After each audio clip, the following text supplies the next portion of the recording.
So I was at the gym the other day and I saw this guy doing some weird exercises with a kettlebell.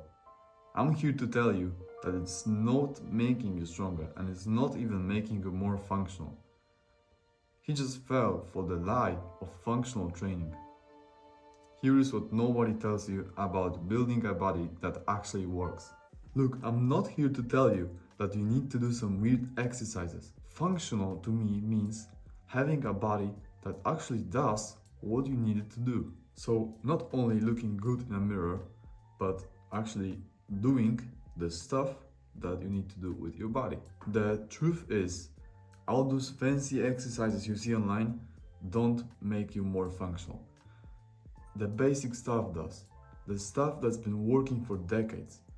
Let me explain why. So, about a year ago, I walked into a new gym and I see this guy with a trainer. So, this was probably his client and a personal trainer. And the guy, his client, was trying to do a squat on those like half ball things. And he was like wobbling everywhere, he was trying not to fall. And the trainer said something to him like, "Yeah, man, this works your stabilizer muscles." And I was like, "Bro, like, what are we doing here?" So here's what happened in the fitness industry. So they realized they can't keep making money off of you with just barbells and dumbbells, because you just buy them once and they last practically forever. Like, you're done.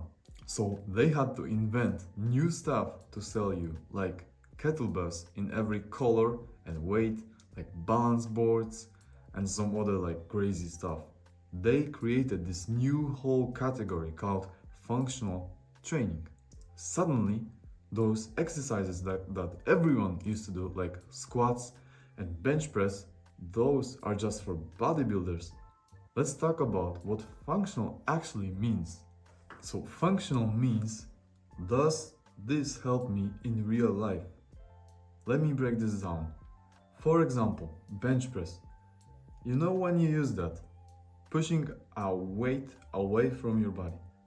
This is just getting up from the ground. Squats.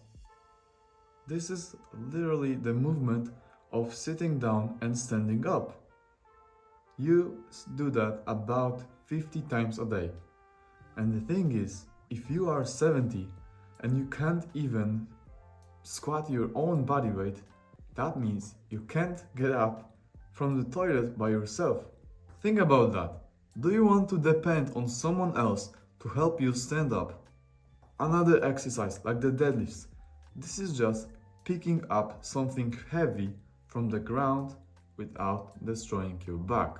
I promise you, you are never going to use those weird exercises that you see on Instagram. The only place those exercises exist is in that gym. Because here is what people don't talk about. When you get older, one of the biggest predictors of how long you're gonna live is how much muscle mass you actually have. I'm not joking, there's actual research on this. People with more muscle mass live longer, they're healthier, and they don't get injured as easily. And the people who can't do basic movements like a squat, they just have way higher rates of dying earlier. Because the thing is, if you're old and you fall, you don't have the strength to get back up, that means you're stuck. You just stay there. You break a hip, you go to the hospital, and a lot of people, this is the sad reality, but a lot of people never recover from that. So when you actually do those basic exercises like the squats, bench press, deadlifts, and when you're like 70 or 80, your body still won't quit on you, because when you were like 15, 20, 30, you were building the strength that your body still has when it's old. Alright, so what do you actually do? Train like the guy who wants to live longer and be strong. Here is what I do, and you can change it however you want, but this is the foundation. So you have the push day, which is just chest, shoulder, and triceps. You can do basic exercise like the bench press, then some dips, some overhead press, and maybe some stuff like lateral raises or tricep extension. That's it, nothing crazy. The pull day, so back and biceps. You can do exercises like pull-ups, lat pull-downs, rows, deadlifts, some curls. Another day, which is the leg day, you do squats, lunges, leg press, and some hamstring work. You just repeat this plan, push, pull legs, push, pull. That's 5 days a week. You can do less if you want. You can do just 3, like push, pull, legs. If you're a beginner, that will be probably enough.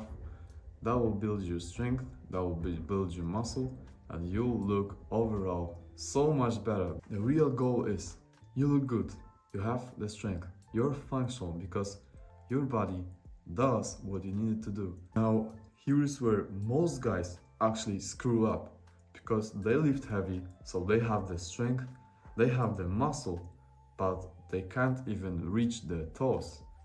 That's not functional either, so you need to add like 2 more things. One is stretching. I'm not saying that you need to do an hour of yoga every day. Just 10 minutes after you train, stretch the muscles that you worked. Because what's the point of being strong when you can't move properly? So you don't have to go on the treadmill and do an hour of cardio after you train, but you can just add a cardio that you actually like. For you, maybe it's swimming, maybe it's just playing basketball with your friends. So here's what it all comes down to. You are training to be good at life. You're not training to just feel good about yourself. All these functional training experts trying to sell you the expensive, complicated program, they are just making it more complicated so they can charge you more for it. But the truth is, if you want a body that works, if you want to be functional, you just lift heavy on the basics, you stretch, and you do some cardio that you actually enjoy. If you want more straight up training advice like this, hit subscribe. See you in the next one.